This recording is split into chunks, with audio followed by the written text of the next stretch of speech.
வெறும் 12 வினாடிகளில் உங்ககிட்ட இருக்கக்கூடிய 450 கோடி வெறும் 32 லட்சமாக மாயமாக மறைஞ்சு போச்சுன்னா என்ன பண்ணுவீங்க? இது ஒரு ஸ்கேம் கிடையாது, எக்ஸ்ப்ளாய்டேஷன் கிடையாது, ஒரு ஹேக் கிடையாது, ஒரு ரக்புல் கிடையாது. அப்போது இது என்ன அப்படின்ற ஒரு மிகப்பெரிய கேள்வி நம்ம எல்லாருக்கும் வரும். So this is the story of the most expensive confirm button ever clicked in the history of DeFi. March 12 2026 ஆவேல நடந்த ஒரு மிகப்பெரிய டிசாஸ்டரை பற்றி தான் இன்றைக்கி நான் பேச போகிறேன். ஆக்சுவலி இது மாதிரி டிசாஸ்டர் 450 கோடி இழப்பு இருந்தாலும் சரி, லாஸாக இருந்தாலும் சரி, 50 ரூபாய் லாஸ் ஆயிருந்தாலும் சரி, லாஸ் தான். இது மாதிரி லாஸ் இல்லாமல் நம்மளை எப்படி தற்காத்து கொள்வது அப்படின்றத பற்றி இந்த பர்டிகுலர் எபிசோடில் ரொம்ப தெளிவாக விரிவாக எளிமையாக பார்க்கலாம். Come on, let's get into the video. இது எல்லாத்துக்கும் ஆரம்ப புள்ளியாக இருந்தது ஒரு வேல் வேலட். கிட்டத்தட்ட 20 நாளைக்கு முன்னாடி 50.43 மில்லியன் அளவுக்கு USDTயை ஈத் செயினில் பைனான்ஸ்லேருந்து வேலெட்டுக்குள்ளே மூவ் பண்ணிட்டு வராரு. இந்த $50 மில்லியன் ஆவே ப்ரோட்டோக்காலை வாங்குவதற்கு தான் அவர் முற்பட்டிருக்காரு. அதற்காக என்ன பண்ணியிருக்காருன்னு பார்த்தீங்கன்னா, ஆவே மொபைல் இன்டர்ஃபேஸில் ஃபஸ்ட்டு ஒரு ட்ரேடை இனிஷியேட் பண்ணியிருக்காரு. அது இனிஷியேட் பண்ணும்போது அந்த ஆவே மொபைல் இன்டர்ஃபேஸ் எதை யூஸ் பண்ணுதுன்னு பார்த்தீங்கன்னா, கவ் ஸ்வாப் அக்ரிகேட்டரை யூஸ் பண்ணும். ஸோ அது ஆக்சுவலாக என்ன பண்ணணும்னு பார்த்தீங்கன்னா, எங்கெல்லாம் சீப்பாக அந்த ப்ரைஸுக்கு ஆவே கிடைக்குதோ அதை வந்து எல்லா இடத்துலையும் தேடி கொண்டுட்டு வந்து ஒரு இடத்துல குமிச்சு கொடுக்குறது தான் அதோட வேலை. இங்கே தான் இட் ஆல் ஸ்டார்டட். அந்த வேல் வந்து எல்லா டிரான்சாக்ஷன்ஸ் இனிஷியேட் பண்ணதும் மொபைலில் தான் பண்ணியிருக்காரு, ஆவே மொபைல் இன்டர்ஃபேஸில். அது யூஸ் பண்ணது பார்த்தீங்கன்னா, நான் ஏற்கனவே சொன்ன மாதிரி கவ் ஸ்வாப்ன்றது. அப்போ அதில் இனிஷியேட் ஆகும்போது என்ன பண்ணணும்னு பார்த்தீங்கன்னா, நம்ம ஏற்கனவே தெரியும் DeFi யூஸ் பண்ணும் போதும், அதாவது டெக்ஸஸை யூஸ் பண்ணும்போது சில விஷயங்கள் நம்ம ரொம்ப கேர்ஃபுல்லாக இருக்கணும்னு இதை பற்றி நான் வீடியோவும் போட்டிருக்கேன். அதுக்கு பேர் என்னென்னு பார்த்தீங்கன்னா, மேக்ஸிமம் எக்ஸ்ட்ராக்டபிள் வேல்யூ, MEV அட்டாக்குன்னு சொல்லுவாங்க. இன்னொன்று வந்து சாண்ட்விச் அட்டாக்குன்னு. இந்த 2 அட்டாக்குமே எங்கே நடந்திருக்குன்னா அவருக்கு நடந்திருக்கு. இப்போ பிக்கெஸ்ட் கொஸ்டின் என்னென்னு பார்த்தீங்கன்னா, வேர் டிட் தி மணி கோ? அது எங்கேயும் மாயமாலாம் மறைஞ்சு போகலை. It was observed by the ecosystem mechanics. அது எப்படின்னா, இப்போ ஒரு டெக்ஸை யூஸ் பண்ணும் போதும், டெக்ஸஸ்குள்ளே ஸ்வாப்போ ட்ரேடோ பண்ணும் போதும் முக்கியமான ஒரு விஷயத்தை கண்டிப்பாக நம்ம செய்யணும். அதுக்கு பேர் வந்து ஸ்லிப்பேஜ்னு. அது ஒரு வேல்யூ ஒன்று செட் பண்ணணும். இப்போ ஃபார் எக்ஸாம்பிள் வந்து $100 ஒரு விஷயம், ஒரு பர்டிகுலர் காயினை வாங்குறோன்னு சொன்னால், அந்த $100 ஒரு பர்சன்டேஜ்க்குள்ளே, அதாவது 0.5%, 0.1% ஸ்லிப்பேஜ்னு சொல்லிட்டு அந்த போயிட்டு வரத்துக்குள்ளே அந்த ரேட்டு மேலே கீழே ஏறும் போதும் அதை அட்ஜஸ்ட் பண்ணுறதுக்காக இந்த ஸ்லிப்பேஜ்னு ஒன்று கொடுப்பாங்க. அந்த ஸ்லிப்பேஜ் வந்து 1% வரைக்கும் கொடுக்கலாம். சில சமயங்களில் 5% இருக்கும், சில சமயங்களில் 3% இருக்கும். இவர் கொடுக்கும்போது என்ன ஆயிருக்குன்னு பார்த்தீங்கன்னா, அந்த ஸ்லிப்பேஜ் வந்து ஆட்டோமேட்டிக்காக 99%க்கு மேலே இன்க்ரீஸ் ஆகிருக்கு. ஸோ அப்நார்மலாக இன்க்ரீஸ் ஆகிருக்கு. அப்போ அந்த ஸ்லிப்பேஜ் இருந்தாலும் ஓகேன்னு நம்ம அதை சைன் பண்ணும்போது, அந்த டிரான்சாக்ஷனை சைன் பண்ணும் போதும் ஒரு கன்ஃபர்மேஷன் கேட்கும்.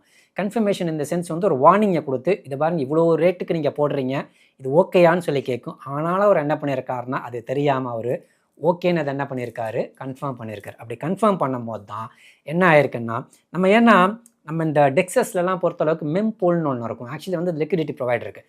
அது வந்து எல்லாருக்குமே தெரியும். இப்போ ஃபார் எக்ஸாம்பிள் யாரெல்லாம் ஆர்டர் பிளேஸ் பண்ணுறாங்க, அவங்க ஆர்டரை வந்து கன்ஃபார்ம் பண்ணுறது, ஆர்டர் பிளேஸ் ஆனதெல்லாம் தெரியும். அப்போ அந்த MVV பாட்ஸ் என்ன பண்ணணும்னா அதை தேடிக்கிட்டே இருக்கும். அந்த சர்ச்சபிள் பாட்ஸும் MVV பாட்ஸும் தேடிட்டு எங்கே வந்து ஸ்லிப்பேஜ் அதிகமாக இருக்கோ, அந்த டாலரன்ஸ் அதிகமாக இருக்கோ, அந்த ஆர்டர் வந்து டேரெக்டாக ஒருத்தட்டேருந்து வாங்குறதுக்காக நான் போட்டிருப்பேன். அதை என்ன பண்ணணும்னா, அதுக்கு முன்னாடியே நம்மளுக்கு மிந்திக்கிட்டு போய் அதை வாங்கி கம்மி ரேட்டில் வாங்கி நம்மக்கிட்ட அதிக ரேட்டில் என்ன பண்ணிவிடும், வித்துட்டு அந்த ஸ்லிப்பேஜ் டாலரன்ஸை அது வந்து கமிஷனாக எடுத்துக்கும். இதுதான் வந்து அந்த MEV எக்ஸ்ட்ராக்ஷன் வேல்யூன்னு சொல்லுவாங்க, அந்த அட்டாக்குன்னு சொல்லுவாங்க. அதுதான் இங்கே நடந்திருக்கு. அப்படி நடக்கும்போது எவ்வளோ தெரியுமா போயிருக்கு? அந்த கேஸ் ஃபீஸ்ன்னு சொல்கிறத விட அந்த ஸ்லிப்பேஜாக கிட்டத்தட்ட 16,927 ஈத்து வந்து ஸ்லிப்பேஜாக போயிருக்கு. அதாவது அது மட்டுமே 34 மில்லியனுக்கு போயிருக்கு. அது யாருக்கு போய் சேர்ந்துச்சு? அந்த பாட்டுக்கு எவ்வளோ கிடச்சிச்சு?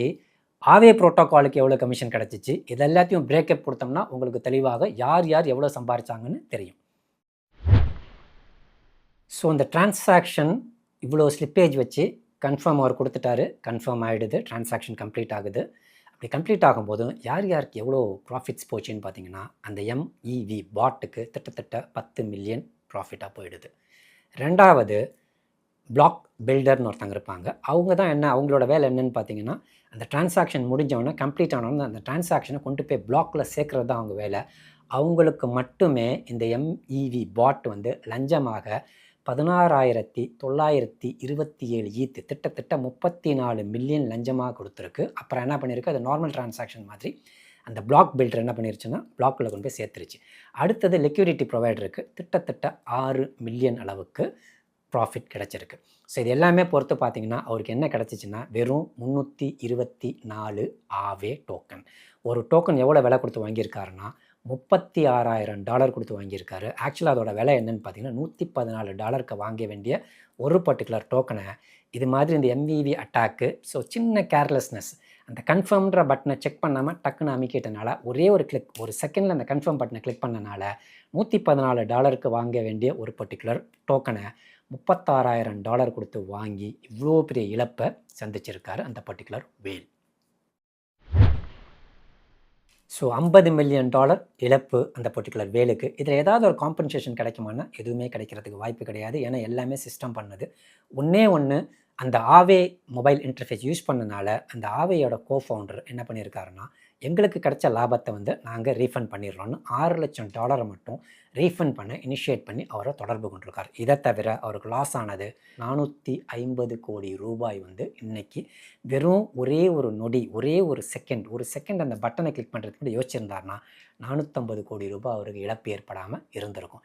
இது மாதிரி நமக்கு 450 கோடிக்கெல்லாம் பண்ண போகிறதில்ல. $1000 இருந்தாலும் சரி, $1000 இருந்தாலும் சரி, $5000 இருந்தாலும் சரி, $5000 இருந்தாலும் சரி, ஒரு பைசா கூட இழப்பு இல்லாமல் இதை எப்படி மேற்கொள்வதுன்றதை இப்போ பார்க்கலாம்.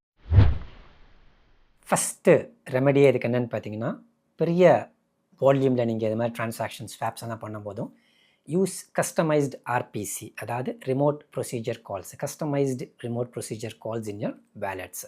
இது என்ன பண்ணணுன்னு பார்த்தீங்கன்னா டைரெக்டாக வந்து உங்களுக்கு வந்து உங்களுடைய அந்த டிரான்சாக்ஷனை வந்து பில்டர்கிட்ட, பிளாக் பில்டர்ஸ்கிட்ட கொண்டுட்டு போகும். இதுக்கு இடையில் வந்து எந்த ஒரு எம்விவி பாட்டாலையும் உங்களுடைய டிரான்சாக்ஷனை ரன் பண்ணி பார்க்க முடியாது. அப்படி பார்த்தா தான் அந்த சாண்ட்விச் அட்டாக்கை வந்து இனிஷியேட் பண்ண முடியும். ரெண்டாவது remedy, move from swap to TWAP. ஸ்வாப்னா என்ன ஆகுன்னு பார்த்தீங்கன்னா ஒரே டைமில் டோட்டலாக அந்த டிரான்சாக்ஷனை முடிக்க பார்க்க, அப்படி முடிக்கும் போது பார்த்தீங்கன்னா லிக்விடிட்டி ஃபுல்லாக ட்ரைன் ஆகிடும். லிக்விடிட்டி ட்ரைன் ஆச்சுன்னா ப்ரைஸ் வந்து ஓவராக ஹைப் ஆகி மேலே போய்டும். ஆக்சுவலாக இங்கே என்ன நடந்துச்சுன்னு பார்த்தீங்கன்னா ஒரு ஆவையோட ப்ரைஸ் வந்து $114 இருந்தது. லிக்விடிட்டி ட்ரைன் ஆகி முடித்த பிறகு ஒரு ஆவையோட ப்ரைஸ் வந்து $1,54,000 உயர்ந்திருக்கு, சுத்தமாக லிக்விடிட்டி இல்லாமல். ஸோ அது மாதிரி ஸ்வாப் பண்ணுறதுக்கு பதிலாக TWAPயை நீங்கள் ட்ரை பண்ணலாம். ட்வாப்னு சொன்னால் டைம் வெயிட்டட் ஆவரேஜ் ப்ரைஸ்ன்னு சொல்லுவாங்க. இமீடியேட்டாக ஸ்வாப் ஆகிறதுக்கு பதிலாக 1 மணி நேரம், 2 மணி நேரம், 8 மணி நேரம் வெயிட் பண்ணி பொறுமையாக என்ன பண்ணிகிட்டே இருக்கும்னா ரேட்ஸுக்கு கொஞ்சமாக என்ன ஆகிட்டே இருக்கும்னா ஸ்வாப் ஆகிக்கிட்டே இருக்கும். மூன்றாவது remedy, Titan your slippage tolerance. இது மாதிரி பெரிய லெவல், பெரிய வால்யூமில் பணத்தில் நீங்கள் வந்து ஸ்வாப் பண்ணுறீங்க அல்லது டெக்ஸில் பை பண்ணுறீங்கன்னு சொன்னால் எக்ஸாக்டாக 0.1 to 0.5% மட்டும்தான் என்ன இருக்கணும்னு பார்த்தீங்கன்னா ஸ்லிப்பேஜ் டாலரன்ஸ் இருக்கணும். அதுக்கு மேலே 0.6 கூட நீங்கள் வைக்கக்கூடாது. அந்த 0.5க்குள்ளே வந்துச்சுன்னா ஓகேன்னு எக்ஸிக்யூட் பண்ணுங்கள், இல்லைன்னா என்ன பண்ணாதீங்க, எக்ஸிக்யூஷனை ஸ்டாப் பண்ணிவிடுங்க. Monitor price impact versus slippage. In case slippage நீங்கள் 0.5% வச்சுருந்தாலும் நீங்கள் ஆக்சுவலி எக்ஸிக்யூட் பண்ணும்போது அது காட்டணும் இவ்வளோ ப்ரைஸ்க்கு உங்களுக்கு வரப்போகுதுன்னு சொல்லி, இவ்வளோ காயின் உங்களுக்கு கிடைக்க போகுதுன்னு. அது நீங்கள் கால்குலேட் பண்ணி பார்க்கணும். அப்படி கால்குலேட் பண்ணி பார்க்கும்போது எவ்வளோ வந்து உங்களுக்கு பர்சன்டேஜ் இன்க்ரீஸ் ஆயிருக்குன்னு உங்களுக்கு தெரியும். ஃபார் எக்ஸாம்பிள் 50 மில்லியனுக்கு 2 to 3% ஸ்லிப்பேஜ் இன்க்ரீஸ் ஆன மாதிரி காட்டிருச்சுன்னு சொன்னால் அதுவே எவ்வளோ லட்சங்களை வந்து உங்களுக்கு ஸ்லிப்பேஜில் போயிடும். அது மாதிரி சுச்சுவேஷன்ஸில் you should abort that particular transaction. இது மாதிரி பெரிய ட்ரேட்ஸ் 50 மில்லியன் அளவுக்குலாம் ட்ரேட்ஸ் எடுக்கும் போதும் ஓடிசியை யூஸ் பண்ணுறது தான் best thing. Over the counter வின்டிமியூட்டில் வாங்கலாம், வேல்கனெக்ஸில் வாங்கலாம், அதே மாதிரியே வந்து கம்பர்லேண்டில் வாங்கலாம். ஸோ இது மூணையும் நீங்கள் போய் டேரெக்டாக வாங்கியிருக்கலாம் இல்லையா. இதை விட்டுட்டு என்ன பண்ணணும்னு சொன்னால் நீங்கள் போய் டெக்ஸஸ் யூஸ் பண்ணால் என்ன ஆகும்னு பார்த்தீங்கன்னா கண்டிப்பாக பிரச்சனைகளுக்கு தான் உள்ளாகும். இது மாதிரி பெரிய ட்ரேட்ஸாக இருந்தாலும் சரி, மீடியம் ட்ரேட்ஸாக இருந்தாலும் ட்ரேட் எடுக்கும்போதும் மேக்ஸிமம் டைம்ஸ் எதை அவாய்ட் பண்ணுங்கன்னா மொபைலை அவாய்ட் பண்ணுங்கள், டெஸ்க்டாப்பை யூஸ் பண்ணுங்கள். ஏன்னா டெஸ்க்டாப்பில் பார்க்கும்போதும் நமக்கு கொஞ்சம் அதை சைஸை கொஞ்சம் பெருசு பண்ணி வச்சுருந்தோம்னா தெளிவாக ஸ்லிப்பேஜஸ் என்ன பர்சன்டேஜ்ன்றதெல்லாம் தெளிவாக தெரியும். ஒன்றாவது.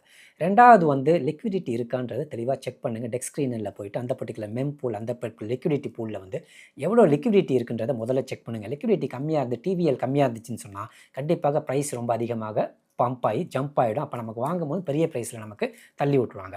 மூன்றாவதாக டெஸ்ட் ட்ரேட் பண்ணி பாருங்கள். ஸோ ஃபார் எக்ஸாம்பிள் ஒரு $10,000 நீங்கள் டெக்ஸில் ஸ்வாப் பண்ண போகிறீங்கன்னா ஒரு $100 $200 ஃபஸ்ட் என்ன பண்ணுங்கள், டெஸ்ட் பண்ணுங்கள். அப்போ இந்த ரூட்டு தெரியும், உங்களுக்கு என்ன பர்சன்டேஜ் அந்த ஸ்லிப்பேஜ் உழுதுன்றது தெரியும். இது மூணையும் செஞ்சு பார்த்த பிறகு ஃபைனலாக நீங்கள் என்ன பண்ணுங்கன்னா உங்களோட டோட்டல் அமௌண்ட்டுக்கு ஸ்வாப் பண்ணலாம். இது வந்து நமக்கான ப்ரிகாஷனரி மெஷர்ஸு, ரெமெடிஸு. இதை தவிர இண்டஸ்ட்ரியில் ஏதாவது இது மாதிரி என்ன பண்ணணும் பண்ணக்கூடாதுன்னு பேசிகிட்டு இருக்காங்கன்னு பார்த்தா அஃப்கோர்ஸ் அதை பேசிகிட்டு இருக்காங்க. ஆவே வந்து என்ன இப்போ பிளான் பண்ணுறாங்கன்னு பார்த்தீங்கன்னா டிஃபை செக்டர்லேயே வந்து ஃபார் எக்ஸாம்பிள் வந்து 10-15% மேலே ஸ்லிப்பேஜ் இருந்துச்சுன்னு சொன்னால் கன்ஃபார்மே பண்ணியிருந்தாலும் அந்த ஆர்டர் எக்ஸிக்யூட் ஆகாமல் ஃபெயில் ஆகிற மாதிரி ஒரு மெக்கானிசத்தை கொண்டுட்டு வர மாதிரி பிளான் பண்ணிகிட்டு இருக்காங்க. எந்த அளவுக்கு அது வரப்போகுதுன்றது தெரியல. $73,000 மட்டுமே இருக்கக்கூடிய ஸ்விஸி ஸ்வாப்புக்குள்ளே தான் ஃபஸ்ட்டு என்ன பண்ணியிருக்குன்னு பார்த்தீங்கன்னா இந்த $50 மில்லியன் ஒரே ஸ்வாப்புக்குள்ளே போயிருக்கு. அப்போ லிக்விடிட்டி ஃபுல்லாகவே ட்ரெயின் ஆகிடுச்சு. வெறும் $73,000 மட்டும்தான் அதுக்குள்ளே இருந்திருக்கு. ஸோ லிக்விடிட்டி இல்லை. அதனால் என்ன ஆயிடுச்சுன்னு பார்த்தீங்கன்னா ஒரு பர்டிகுலர் ஆவே டோக்கனோட ப்ரைஸ் வந்து $1,54,000 உயர்ந்திருக்கு. அப்போதைய ப்ரைஸ் பார்த்திங்கன்னா $114 மட்டும்தான் இருந்திருக்கு. ஸோ இது மாதிரி ஃப்யூச்சரில் எதுவும் நடக்காமல் இருக்கணும்னு சொன்னால் கண்டிப்பாக லிக்விடிட்டி எவ்வளோ இருக்குன்றது செக் பண்ணணும். செக், அதாவது டெஸ்ட்டு ஸ்வாப் ஒன்று பண்ணி பார்க்கணும். 3வதாக ஸ்லிப்பேஜஸ் எவ்வளோ இருக்குன்றது செக் பண்ணணும். 4வதாக நம்ம ஏதாவது வந்து மொபைலில் ஏதாவது ஒரு பர்டிகுலர் ப்ராடக்ட் இன்ஸ்டால் பண்ணுறோம், ஒரு ஆப் இன்ஸ்டால் பண்ணுறோம்னா எதுவுமே படிக்காமல் நெக்ஸ்ட் ஓகே கன்ஃபார்ம் பண்ணுறோம் இல்லையா, அந்த மாதிரி இல்லாமல் என்ன கேட்டிருக்காங்கன்னு தெளிவாக படித்து பார்த்துட்டு கன்ஃபார்ம் பண்ணுங்கள். கடைசியாக மொபைலில் இதை பண்ணாதீங்க. எப்போவுமே எதில் பண்ணுங்கன்னா டெஸ்க்டாப்பில் பண்ணுங்கள். இன்னொரு எபிசோடில் ஒரு நல்ல டோக்கன் கான்செப்ட் உங்களை மீட் பண்ணுறேன். அன்டில் தென் பை ஃப்ரம் புகழ்.